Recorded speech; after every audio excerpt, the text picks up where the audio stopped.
Good morning. This is Warren Redlick. I am on my way to the SpaceX in-flight abort test. I'm going to go watch that launch, hopefully. It is scheduled for 10 a.m. I'm getting onto the Florida Turnpike on a Sunday morning early, which means there'll be very low volume traffic. So, since I'm talking about self-driving cars, I will be driving the car with slightly less of my consciousness than would normally be required. I had this idea for trying this out. I just started my YouTube channel. I didn't just start my YouTube channel. I started really getting into my YouTube channel and trying different things to see what works. So I thought doing a live stream while driving would be something different. First chance to try this out and see how it goes. I am driving on a straight and largely empty road at a moderate speed on my way to go see SpaceX launch a rocket, hopefully. 10 a.m., questionable weather conditions, we'll see if the rocket takes off. Anyway, so there's a topic that I've been thinking about making a series of videos on. And what we have now is we are approaching a world, I see us approaching a world of self-driving cars. Tesla is developing full self-driving, autopilot. A moment like this, if I were driving a Tesla, I've driven, my friend Brian has a Tesla, let me drive it. You keep your hand loosely on the wheel and take your feet off the pedals, and the car drives itself. It's pretty amazing. I think we're a year or less away from self-driving cars being on the road on their own. Maybe 2, but it's not 10 years away. So, there's a lot of questions about how the law will react, our government and the law will react to a world of self-driving cars. Now, I'm a criminal defense lawyer. I do a lot of different things, none of them well. But I like to joke that anyway.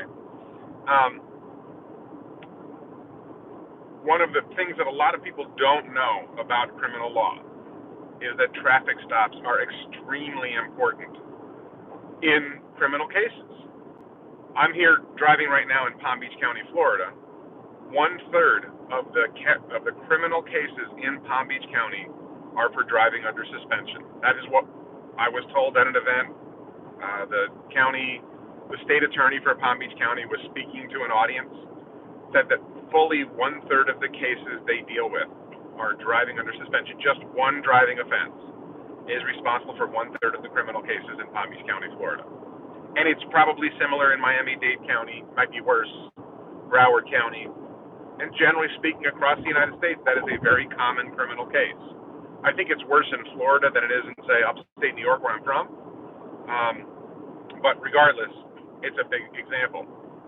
Another large number of cases that we see in the criminal court system are driving while intoxicated or driving under the influence. These two, that could be half of all criminal cases right there. And those 2 cases are going to be gone in a world of self-driving cars because the driver's license will be for the Tesla fleet. An individual car will not need a driver's license. And cars won't be driving drunk.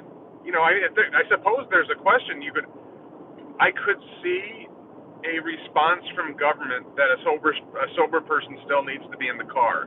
It would be a stupid response, but government is full of stupid responses to things. So, but I think most likely we will recognize that a sober person does not need to be in the car, and there's tremendous value in having self-driving cars to take drunk drivers off the road. So if we end up in a world with self-driving cars, and I should just mention here, that is an open question. Uber saves lives because drunk drivers, it reduces drunk driving deaths. When Uber is available in a community, some of the drunks choose to take Uber. I actually have a friend who, when he goes out drinking, he takes Uber. You take Uber on the way there. You don't just take Uber home when you're drunk. You take Uber on the way there so you don't have the option of drunk you choosing to drive home. So he takes Uber on the way out and takes Uber home when he goes out drinking. When you have Uber in a community, it reduces drunk driving and it reduces drunk driving deaths, and that makes the world a better place. So, sorry, I'm just playing with these options here. I don't know how this works, actually. First time doing YouTube Live. So, so there are communities that make it difficult for Uber to operate. California.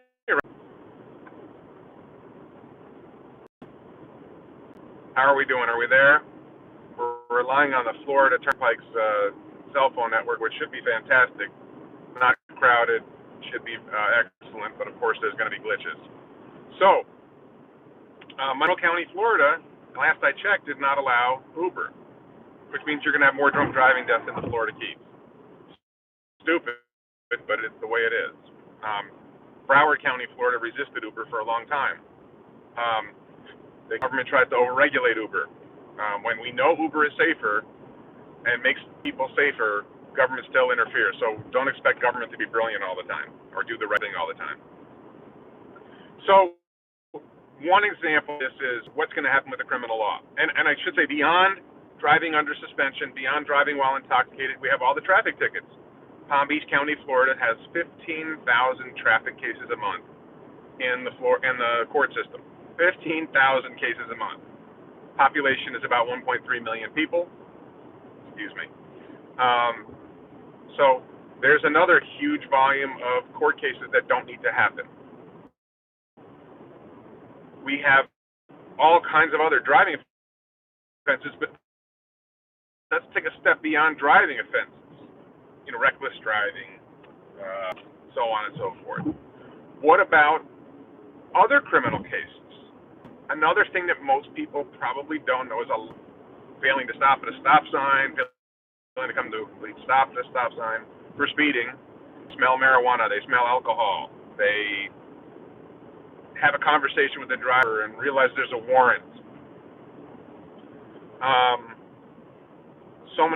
A variety of examples of how criminal cases come about, but it is one of the most common ways that drug cases happen is the police pull a car over, use or abuse, depending on your perspective, use or abuse that opportunity to search the car. Driving cars, if there's no reason, this is, my opinion is in the world of self-driving cars, there's no reason for police to pull cars over. If the cars are inherently safe, then we don't need police making the roads safe. First of all, they don't make the roads safe, but that's the fiction we're told. But we won't need police making the roads safe anymore, make the roads safe anymore, if the cars are safe. If we have self-driving cars that are driving themselves, and that means the war on drugs becomes a lot harder for the police to catch the so-called bad guys. For those who don't know me, I'm opposed to the war on drugs. I think it's a joke. I think it's alcohol prohibition all over again and 10 times worse. But even if you believe in the war on drugs, if you lose traffic stops, you lose one of the most common ways that drug cases get started. So would there be a reason for police to pull over a self-driving car? Let's suppose it's a Tesla, and the police think the car has done something wrong. I'm not sure why we even have police on the roads watching what cars are doing, but let's suppose we have that. Why would it make sense to pull over a car with no one in it, or no one driving? Are you going to give the car a ticket, hand the ticket to the car? It would make a lot more sense to develop electronic systems where the police officer simply notifies Tesla, hey, this car with this license plate is not behaving properly.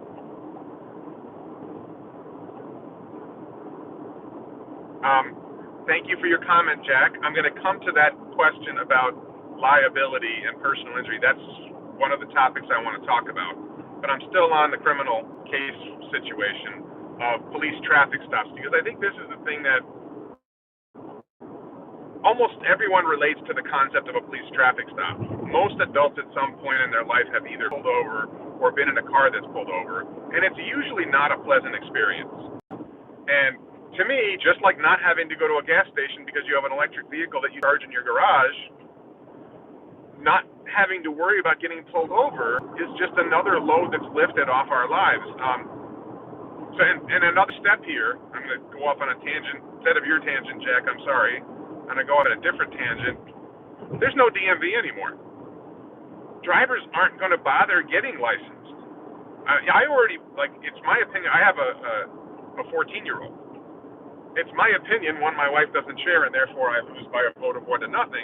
It's my opinion my 14-year-old should not get a driver's license because teenagers don't drive that many miles and they cost a lot to insure. And the cost of Uber, just if we're dealing with Uber right now, the cost of Uber or Lyft is less expensive than the cost of a teenager driving a car in just the general driving cost plus the cost of insurance.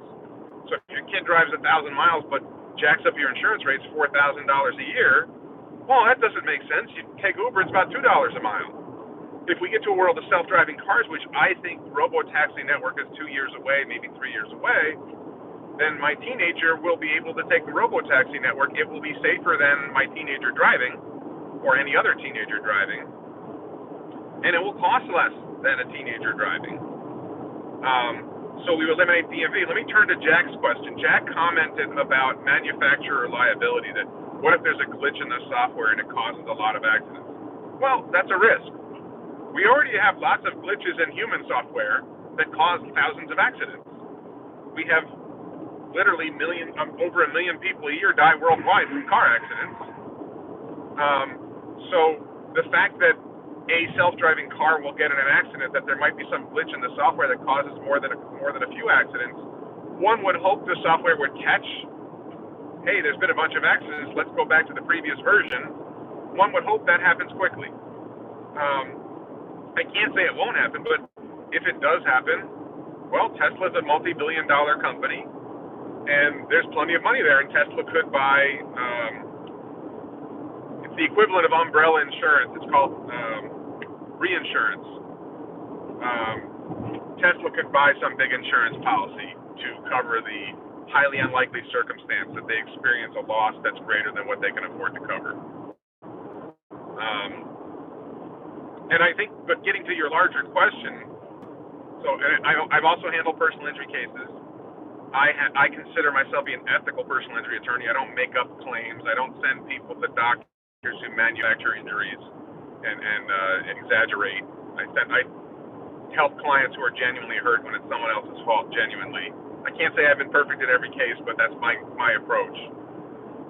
I think there's a lot of lawyers out there who aren't so good. And I think, especially here in Florida, our system is dominated by fraud. And our car accident premiums are excessive because of all the fraud, because of all the ridiculous cases that shouldn't be brought, because of we have clinics that are specifically for personal injury cases. And in my opinion, those clinics are populated by medical staff whose job is to exaggerate and make up injuries to support milking a case for as much money as possible. And when I handle personal injury cases, my questions are, was it the other person's fault? Is my client hurt? When a typical personal injury lawyer gets a personal injury case, they're asking the question, how much insurance is there? Because if it's a $10,000 insurance policy, I don't want to put a lot of time into this case. If it's a $250,000 insurance policy, let's go to town on this. Let's send this guy to this doctor. Let's send this guy to that doctor. Let's get all this work done. Let's see if we can talk this morning into having surgery so we can make a lot of money on his suffering. Seriously, I believe this happened. I believe this happened. World of self-driving cars. We are, it's like the most dominant form of advertising we see in a lot of areas of our lives is personal injury lawyers. You're driving down the road, there's personal injury lawyer billboards everywhere in Florida. There's personal injury ads on TV all the time. People don't know this. If you're in the hospital, they typically play CNN, or there's certain channels that are played in certain common areas, like airports. Personal injury lawyers specifically target those settings because they get a broad swath of the population. I think they're target certain other categories for their T advertising and other advertising. Obviously, billboards make sense because people are on the road. But personal injury lawyers advertise because it's such a profitable thing to advertise. So in a world of self-driving cars, the personal injury industry is basically, not all of it, right? We're still going to have people slipping and falling in supermarkets or dogs biting people in your home or whatever. There's still going to be some cases. But personal car accident cases are probably about half of all personal injury cases. So I've mentioned in a previous video, it's a video that's 10 industries Elon Musk and Tesla will destroy.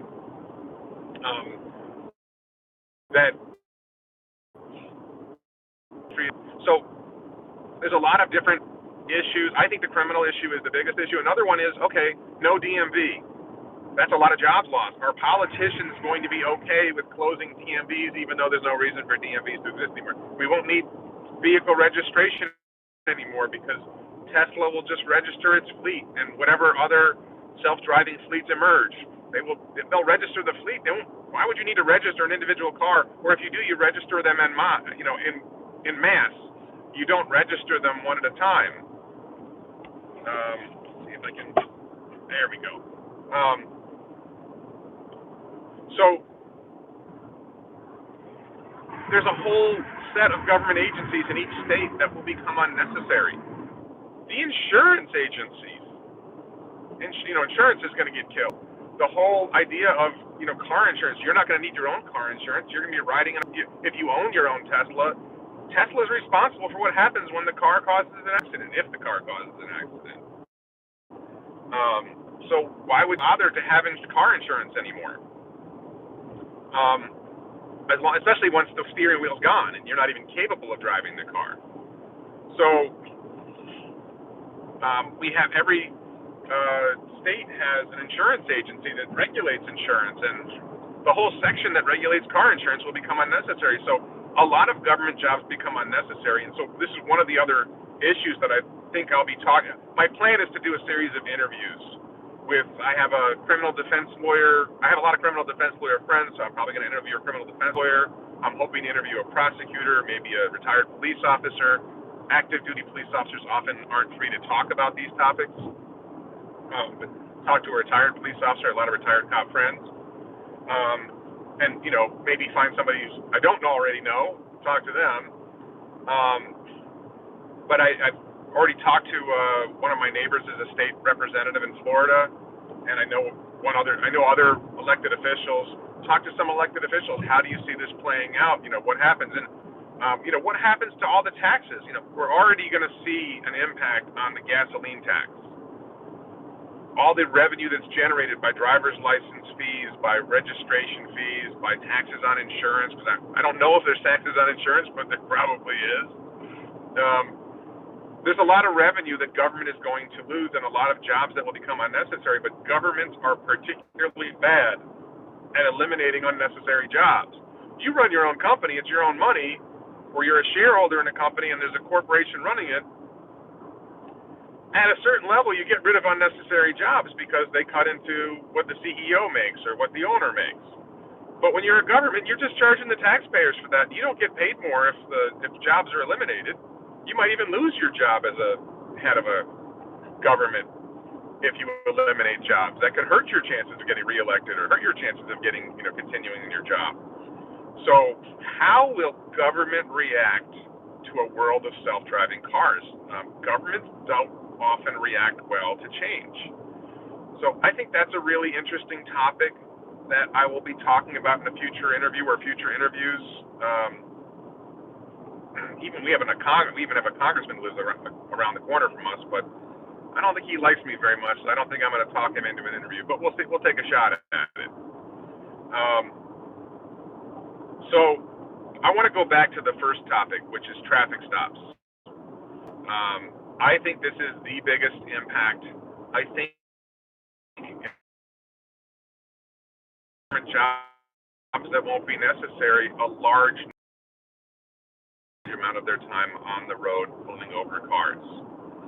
And when I talk to people for our entire lives about how wonderful police officers are and how we need them to make us safe, and I don't believe I'm not just a criminal defense lawyer. I'm an opponent of the drug war, and I don't love the way our DUI laws are enforced. I wrote a book called, if you don't know about this, I wrote a book called Fair DUI. I have this thing called the Fair DUI Flyer that I teach people to hold up to the window of the car when you get pulled over, and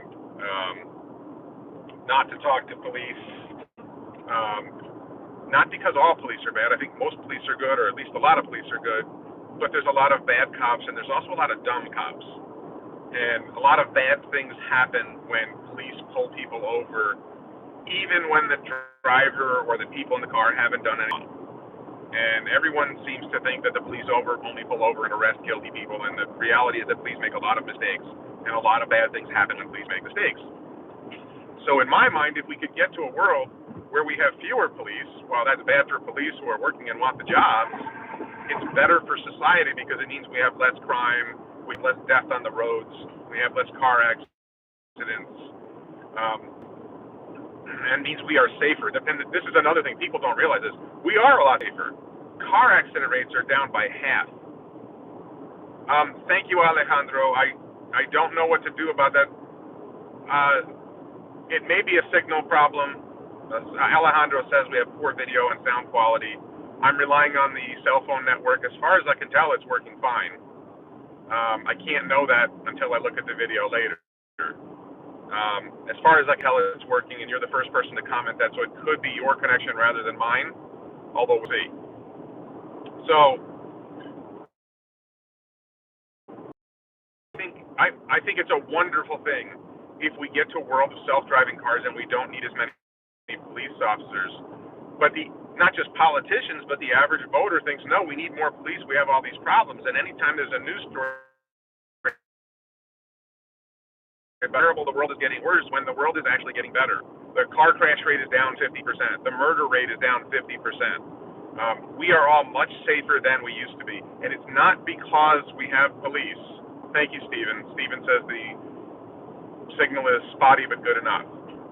We are not safer because we have police. I'm not saying there are times when police do of young drivers as it's not a challenge, it's muscle memory or whatever you want to call it. So I really think we have this tremendously negative attitude about change in the world, and everyone thinks the world is getting worse when the world is getting better. We are safer than we ever were, and self-driving cars are going to make us much, much safer in so many different ways. We're going to take one of the things that I think is one of the greatest things about the future of self-driving cars is in the early days, self-driving cars will be far from perfect. As long as they're as good as, or even a little worse than the average driver, the first drivers that would be taken off the road in an age of self-driving cars are the worst drivers. So as long as self-driving cars are better than the worst drivers, and I'm talking about teenage boys. I was a teenage boy once. I think I was an okay driver, but I don't think my judgment was very good. I think having taught a teenager to drive, I have an older teen, having taught a teenager to drive, they just don't see the road the same way that we do. And it takes them a long time to experience enough to become good drivers. So taking teenage drivers off the road would be a wonderful thing to make us all safer. Taking people with a history of drunk driving, a history of accidents, people who have higher insurance rates are the ones who are going to take self-driving cars first because it costs them more to have a car. It costs me more to have a car when my child is insured. So I would be more likely to have my child take robo-taxis rather than drive a car because it saves me money. As a middle-aged man, my insurance premium is still high because I live in Florida, but the cost to me is less than it is for someone with an accident history, someone with a drunk driving history, someone with a history of license problems or multiple tickets. Drivers tend to be the most dangerous drivers. Most dangerous drivers are people without licenses, people with suspended licenses, people driving unregistered vehicles. And all of this pretty much goes away in an age of self-driving cars because the cost reduction that, if you're able to ride in a self-driving car for 50 cents a mile, it becomes so much less expensive that, look, right now I'm driving up to Canaveral to watch a launch. For those who are late on this, SpaceX is launching the in-flight abort test today, hopefully. If you do a lot of long drives, your cost per mile is lower for you owning your own car, and that's probably not as true for robotaxis. So somebody who's wealthy, likes driving his car, still likes driving, and is going a long way, it's more cost effective for that responsible driver with low insurance premiums to continue driving. But people who have problems are much more likely to take the robotaxi network. So I think that's the future we're heading to. I think it's a great future. It means hospitals will have fewer patients. There's going to be fewer emergency room visits. Orthopedists, like if you're thinking about if you're going to med school and you're thinking about what specialty do I want to do, orthopedists should drop down your list. Chiropractors, a lot of chiropractors get a lot of work from car accident cases. I think the chiropractic industry is going to get hit pretty hard. Physical therapy. There are certain aspects of, and so, I'm sorry, but I wanted to get back to this issue of what about Tesla self-driving? Well, I think Tesla self-driving this. I'm sorry, I didn't see the name of the commenter, but somebody just about Tesla self-driving. Yes, I think Tesla self-driving is driving this train. I believe that Teslas will be self-driving very soon. Technically, they already are. They're already self-driving on highways like I'm driving now. I'm not driving a Tesla, but I wish I was, and I will be soon because I have a Cybertruck on order with full self-driving option chosen. I do think that Teslas will be self-driving soon. If they're not, I mean, we already have Smart Summon. They're driving without a person in the car. You're just holding a button and it moves. We already have self-driving on the highways and a lot of other situations where the driver just holds the wheel lightly and the car is really driving itself. So we already have self-driving cars. It's when we get to the robotaxi network, when we get to the point that the cars are driving down the road with no one in them, not just in a parking lot to pick you up, but literally going from point A to point B empty, or picking a passenger up who sits in the rear seat. I think that's coming, and that's what motivates me. That's why I think this is an important topic to talk about, why I'm making this video and why I'm going to make future videos about self-driving cars and the law, is so the scenario that we have is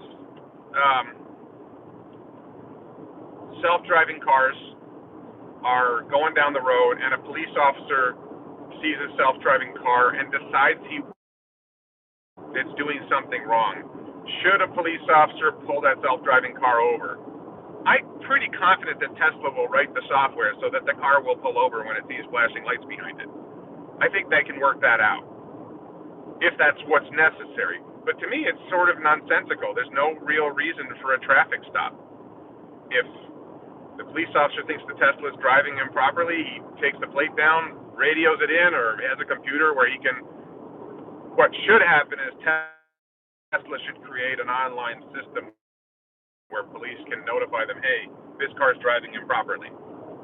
I think this is not really going to happen, but I have a buddy who's an active duty deputy sheriff that we were discussing this. It's possible. I agree it's possible. But I have a buddy who's an active duty deputy sheriff, and I think this is an important thing. People who are inside the system, I'm a lawyer. Lawyers don't deal well with change. Government well with change. The idea of self-driving cars is it's hard to grow for a person whose whole life is built on pulling over people and writing them a ticket and searching the car and looking for drugs. The idea that whole experience will be gone is very challenging for police officers to deal with, because it is the life of a lot of police officers, smelling the driver for alcohol and deciding whether their eyes are glazed or glassy and what to do about that. This whole encounter that happens thousands of times a day in America. Probably, I'm in Palm Beach County, it probably happens 100 times a day in Palm Beach County, Florida, that police pull someone over and investigate a possible drunk driving incident. Might be more than 100 times a day that they do an investigation. So that whole world is going away. And all the lawyers who spend, the prosecutors who half their cases are driving related cases, the motor vehicle manslaughter cases are gone. All the defense lawyers there's a whole industry of traffic ticket lawyers in Florida and New York, where I'm from. There's a whole industry of drunk driving defense lawyers with conferences. There's a conference in Key West every year that I go to once in a while. There's the Florida Bar puts on one in Tampa or Orlando. Sorry, in Orlando once a year. Maybe they'll alternate. I've been to that one a couple times. There's whole areas that are just going to be gone. And when I have friends who are personal injury lawyers, and I tell them, personal injury laws, car accident cases are going to be gone. They literally can't imagine a world.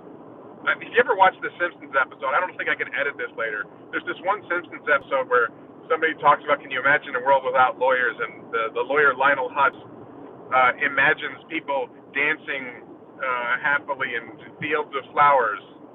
And thank you, Isaac. I'll address that in a second. Happily dancing in a field of flowers, and he goes, because it's such a horrifying thought that everyone's happy and no one needs a lawyer. Isaac just asked, do I think people will choose to use robo-taxis over owning a car? So the answer to that question is yes. I think most people. It will start with early adopters, like any other technology. It will start with early adopters. My wife's cousin lives in San Francisco. I don't believe she's ever owned a car. She takes Uber whenever she needs to. She flies into Miami. She doesn't rent a car. If she flies down here to South Florida, she takes an Uber. If it costs $100, it costs $100. She has adapted her life around self-driving cars, around not owning a car. And the cost of owning a car is very high. The average car owner in America spends about $8,000 to $10,000 a year on their car. In a world of robo-taxis, I believe the cost for the average distance that people drive themselves will drop, especially if you're able to do ride sharing. I think it's going to end up costing, the person who's spending $8,000 a year will be spending $2,000 a year in the future. So anyone who wants to save $6,000 a year, yeah, they're going to switch to robo-taxis. And it will start with the people who have higher cost of driving because their insurance rates are higher because they have a bad driving history. It will start with people who pay a lot for car loans because they have bad credit. I actually had a client who had some crappy 5-year-old or 10-year-old car, but their car loan cost them $500 a month because they had bad credit. It's, for people where driving is expensive. Yes, thank you, Hubble BLS. I did know that it was 10 a.m. Actually, I left home. I woke up at 7 a.m. and I live a 2.5-hour drive away, so I decided to wait. Hopefully it doesn't get delayed again. Yeah, that's a good question about the speed limit. So if you ask me, there's no need for speed limits anymore. If the self-driving cars drive safely and they're inherently safe, why would you bother having speed limits? The self-driving car drives whatever the appropriate speed is. I would think it would be a balance in the car between getting the occupants there as quickly as possible, or getting the car there as quickly as possible if it's empty, and the efficiency. Above certain speeds, the wind resistance really makes the car less efficient.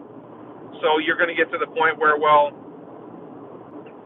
if I drive 10 miles an hour faster, I'm going to get there a couple minutes faster, but it's going to use a lot more energy. And, there's some physical point at which it doesn't make sense to drive faster because of the extra wind resistance increasing the amount of energy the car is using. But no, I don't think it makes sense to have speed limits. I think if you have inherently safe, I think there are places like, where we have school zones, we will probably still have school zones. I personally think most school zones, Florida does school zones really badly, by the way. It's almost nonsensical how Florida does school zones. So I think that's kind of funny. There's a school zone near me where the school zone, if you're driving eastbound on Glades Road near Sandpiper Shores Elementary School, the school zone there's no turns on the eastbound side. And the school zone ends right before the last intersection where people are crossing the street. So it literally, the speed limit goes up to 40 miles an hour from 20 miles an hour right before you hit the intersection where parents and children are crossing the street to go to the school. Like, whoever designs these school zones in Florida has no clue what they're doing.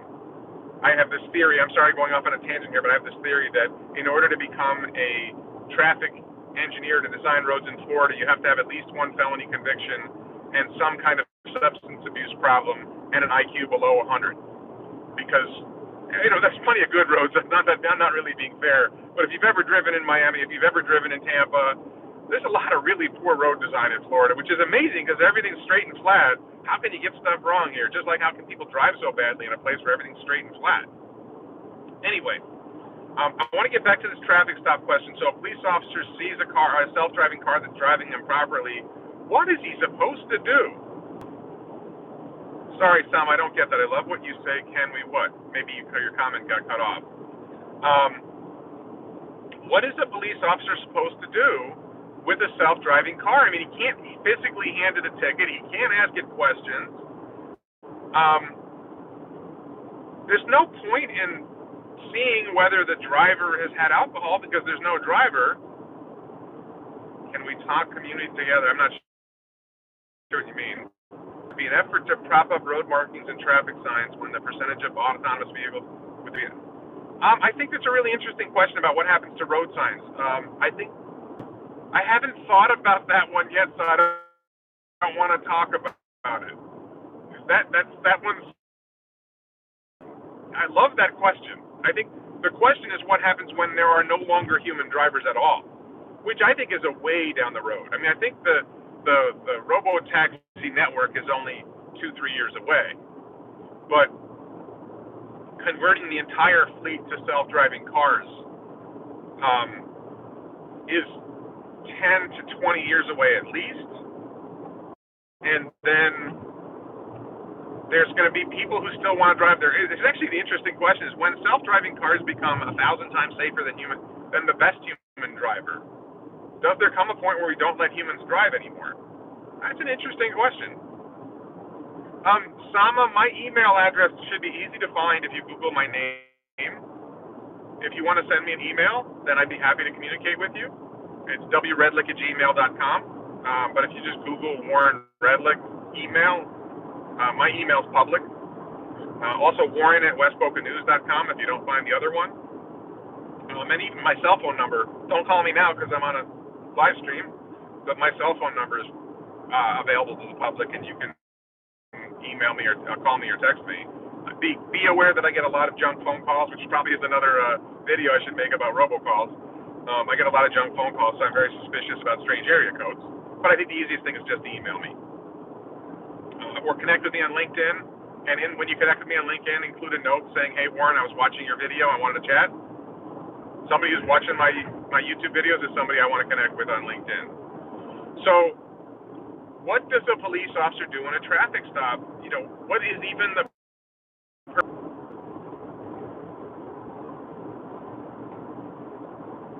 Hello. Okay, we're back. So it's amazing to me that I lose signal on the Florida Turnpike when there's no traffic. So that means the cell towers are not. Thank you. It's amazing to me that I lose cell phone signal. This is another thing. I can't wait for Starlink. I'm gonna have a Starlink antenna on top of my car. I think the rental car industry. I'm surprised the rental car industry isn't already dead because it's easier to take an Uber than it is to take a rental car. My wife insisted that we rent a car when we were up dropping a kid off to college. I thought we should have just taken Uber. I guess, maybe on a per mile basis, it might have been a little less expensive. It's such a hassle to get the car. It's a hassle to drop the car off. You got to fill the tank. You got to park it when you're going different places. So much easier to just take Uber. But my wife isn't on the Uber train yet. So somebody asked me earlier, do we think people will switch from owning their car to robo-taxis? I'm ready now. I mean, I'm going to buy a Cybertruck, but I'm going to rent it out. And, I envision taking it to work. I'm hoping to become a full-time math teacher, taking it to work, getting to work in the morning, and hitting the go make me money button, and the car goes off and makes me money. But if that doesn't happen, as soon as the robo-taxis and networks are available, I think owning a car is a major hassle. I lived in Japan for a year, and I didn't have a car. I didn't drive a car for a full solid year. I taught English in Japan. I rode a bicycle. I walked places. It was fantastic not owning a car. I own a car now. It's just like, oh, I gotta go get the oil changed. I gotta go get gas. I gotta go over here. Watashi wa nihongo ga sukoshi dekimasu. Hi. Yes, I speak Japanese.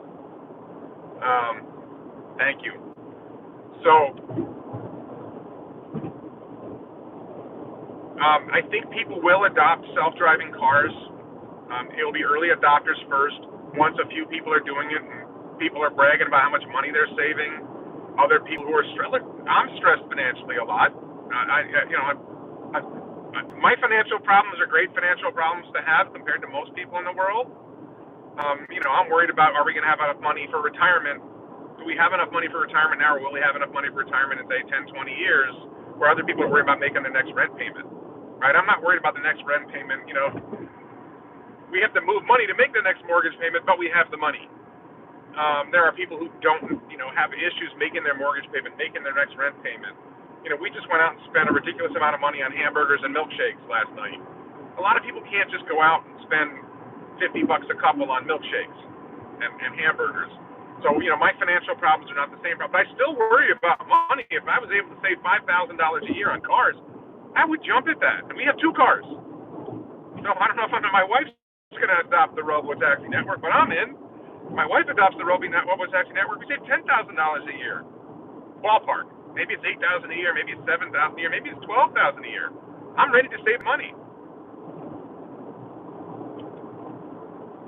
I love the Cybertruck. I ordered a Cybertruck within the first hour. I was trying to order it earlier and I couldn't get in. The site was jammed.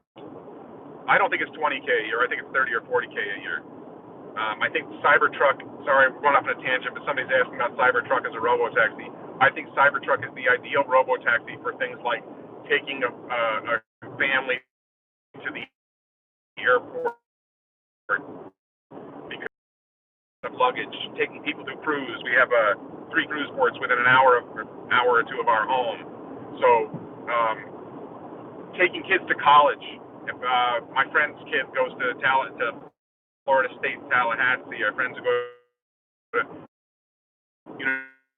University of Florida, when the kids are going to college, you get 4 kids together and hop in a Cybertruck, or 6 kids together for their return to college for winter break, or even at the beginning of the school year. Cybertruck is a dream for the Robo-Taxi network because it's so flexible, it can do anything. I think around town city driving, I think the Model 3 makes a lot of sense, and Cybertruck makes a lot of sense for like so many other situations. I need to go to Home Depot to get something.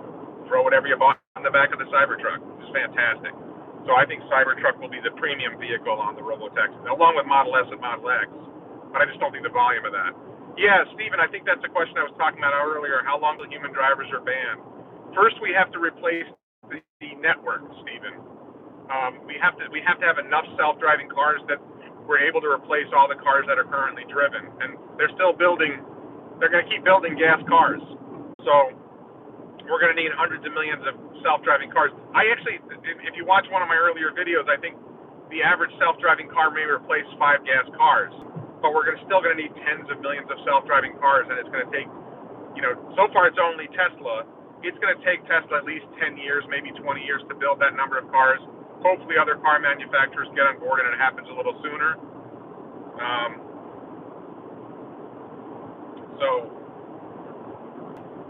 Anyway, I think my expectation, I'm going to cut this off soon because I am getting close to where I'm going to have to think as a driver. Right now I've been driving without doing a lot of thinking because I'm just maintaining lane and avoiding slow cars in the right lane, which doesn't require a lot of thought. I think the range extender is history. I think that what we're going to see is the battery technology is going to improve so dramatically that very few drives will be long enough to outlast your battery. So, as I said, I'm going to have to start thinking soon about my driving, and I want to make sure I know where I'm going. I know I'm approaching Port St. Lucie, Florida, and I'm getting off at Fort Pierce, which is probably another 10 miles, but I don't want to screw it up. So,